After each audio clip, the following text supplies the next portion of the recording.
મહેસાણાનો ચકચારી case જેમાં પાટીદાર સમાજની યુવતી સંગીતા પટેલનું જે શંકાસ્પદ હાલતમાં મૃતદેહ મળી આવ્યો હતો, જે મામલામાં હવે મહેસાણા તાલુકા પોલીસે મોટી કાર્યવાહી હાથ ધરી છે અને જેસંગ ઠાકોર નામના યુવક સામે હત્યા અંગેનો પોલીસે ગુનો નોંધ્યો છે।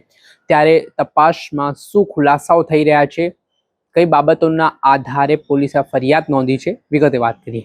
વૈષ્ણવજન તો તેને કહીએ જે પીડ પરાઈ જાનાને રે। દર્શક મિત્રો, નવજીવન ન્યૂઝમાં આપનું સ્વાગત છે। હું છું ફૈઝાન।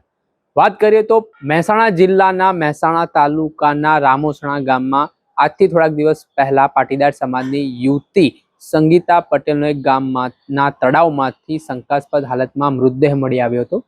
આ ઘટનાના પગલે સંગીતા પટેલના પરિવારના લોકો ચિંતિત બન્યા હતા, કેમ કે તેઓ ઘરેથી કામ અર્થે જવાનું કહીને છેલ્લા 2 દિવસથી ગુમ હતા। તેમની કોઈ ભાળ મળી નહોતી ને ત્યારબાદ મૃતકની જે માતા છે તેમણે સ્થાનિક પોલીસ સ્ટેશનનો સંપર્ક કર્યો, માહિતી આપી અને આ સમગ્ર ઘટના જણાવી। આ મામલાને લઈને પોલીસે તપાસના ધમધમાટની શરૂઆત કરી અને જે સંગીતા પટેલનો મૃતદેહ મળી આવ્યો હતો તેમાં પાટીદાર સમાજના આગેવાનોને એવી આશંકા વ્યક્ત કરી હતી કે આમાં સંગીતા પટેલની હત્યા કરવામાં આવી છે અને આને લઈને પાટીદાર આગેવાન વરુણ પટેલ મેદાને આવ્યા હતા। સોશિયલ મીડિયાના માધ્યમથી તેમણે આ બાબતે લખાણ પણ લખ્યું હતું, સાથે જ એસપીને મળીને રૂબરૂ રજૂઆત પણ કરી હતી। જે સમગ્ર ઘટનાને લઈને સંગીતા પટેલ જે જેસંગ ઠાકોર નામના યુવક સાથે મજૂરી કામ અર્થે ગઈ હતી, ત્યારે એ જેસંગ ઠાકોરની પણ પૂછપરછ કરવામાં આવીને આ ઘટનામાં તેની હત્યા કરવામાં આવી હોય તેવી વાત પોલીસને જાણવા મળી છે। જેમાં સંગીતા પટેલ અને જેસંગ ઠાકોર વચ્ચે કોઈ બાબતને લઈને કામ સ્થળ ઉપર ઝઘડો થયો હતો અને ઝઘડો થયા બાદ સંગીતા પાટીલ છે તેઓ ઉશ્કેરાઈને વિફરીને જતા રહ્યા હતા।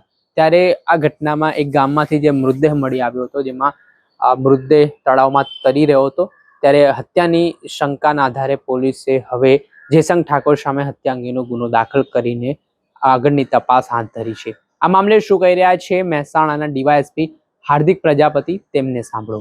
17 તારીખના સાંજે રામોસણામાં સવિતાબેનના દીકરી સંગીતાબેન ઉર્ફે ટીનાબેન કાંતિભાઈ પટેલનાઓ સાંજે જેસંગજી ઠાકોરનાઓ સાથે મજૂરી કડિયા કામે જવાનું કહીને નીકળેલા હતા।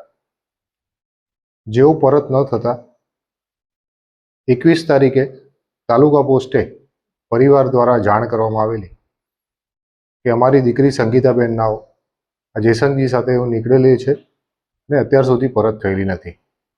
અને અમે જેસંગજીને પૂછતા એને એવું જણાવેલ છે કે સંગીતાબેન નાઓ મારી સાથે ઝઘડો કરી અને ત્યાંથી ઇકોમાં બેસીને ક્યાંક જતા રહ્યા હતા। સદર અનુસંધાને 21 તારીખે જ્યારે તાલુકા પોસ્ટને જાણ કરવામાં આવે છે ત્યારે 19 તારીખના રોજ રાત્રે 10 વાગ્યા આસપાસ તાલુકા પોસ્ટને જાણ થતાં કે બુટાપાલડીની સીમની અંદર તળાવમાં એક અજાણી સ્ત્રીની લાશ તરતી મળી આવે છે, જેનું પેનલ ડોક્ટર દ્વારા પીએમ કરવાની કાર્યવાહી કરી એડી નોંધીને તપાસ ચાલુ હતી।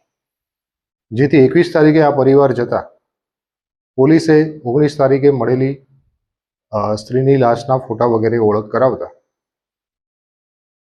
આ લાશ એ સંગીતાબેનની હોવાનું જણાવેલ અને ત્યારબાદ પરિવારને લાશ સોંપી અને અંતિમ વિધિની કાર્યવાહી કરવામાં આવેલી હતી। પોલીસ દ્વારા સદર બનાવના અનુસંધાને જેસંગજીની સાથે એ ગયેલા છે એવી માહિતી મળતા પોલીસ દ્વારા અલગ અલગ એંગલથી તપાસ ચાલુ કરેલી, જેમાં આજરોજ પરિવાર દ્વારા આ જેસંગજીનાઓ એમને 17 તારીખે મજૂરી કામે લઈ જવાના બહાના હેઠળ બુટાપાલડીની સીમમાં લઈ જઈ અને કોઈ કારણસર એમને તળાવમાં ડૂબાડી અને એમનું મૃત્યુ નિપજાવેલ છું એ રીતની ફરિયાદ આપતા પોલીસ સ્ટેશને ફરિયાદ નોંધી અને આગળની તપાસ પીઆઈ AR પટેલ નાઓ ચલાવી રહ્યા છે। આરોપીને અત્યારે હસ્તગત કરીને પૂછપરછ ચાલુ છે અને પૂરતા પુરાવા મળતા એની અટક પણ કરવામાં આવશે। આરોપીએ કોઈ કબૂલાત કરી હોય તો ત્યાં તપાસનો વિષય છે, ચાલુ છે। સર, એની માતાએ એમ કહે છે કે 2 જણા છે તો એક બીજો પણ આરોપી છે કે એટલે અત્યારે પોલીસે એને હસ્તગત કર્યો છે.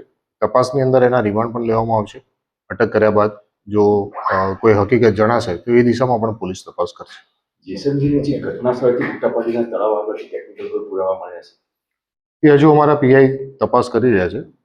એ રીતના ટેકનિકલ પુરાવા હજુ સુધી કોઈ જણાયેલા નથી. મળશે તો કહેવામાં આવશે. ફરિયાદના આધારે જ હત્યાનો 302 ગુનો નોંધવામાં આવેલો છે. અકસ્માતે મોત છે કે હત્યા છે હજુ પૂરવા નથી. હત્યા નો ગુનો નોંધી લીધો છે. પૂછપરછ ચાલુ છે. આ સંગીતાબેનને તરતા આવડતું નહોતું, છતાં જો એમની લાશ તળાવમાંથી મળી હોય તો શંકા નિપજાવતું. જેના અનુસંધાને પોલીસે ફરિયાદ લીધેલી છે પરિવારની, એની તપાસ કરશે. જ્યાં આપણે સાંભળ્યા હતા મહેસાણાના ડીવાયએસપી હાર્દિક પ્રજાપતિ, તેમણે સમગ્ર ઘટનાને લઈને માહિતી આપી છે અને આ મામલે પોલીસે ઝીણવટપૂર્વક તપાસ હાથ ધરી છે. દર્શક મિત્ર, આવા જ નવા વિડીયો સાથે આપણે માહિતગાર કરતા રહીશું, પડે અપડેટો આપના સુધી પહોંચાડતા રહીશું. એટલે તમારી નવજીવન ન્યૂઝની ચેનલને લાઈક કરી લો, સબસ્ક્રાઇબ કરી લો અને વધુમાં વધુ શેર કરો.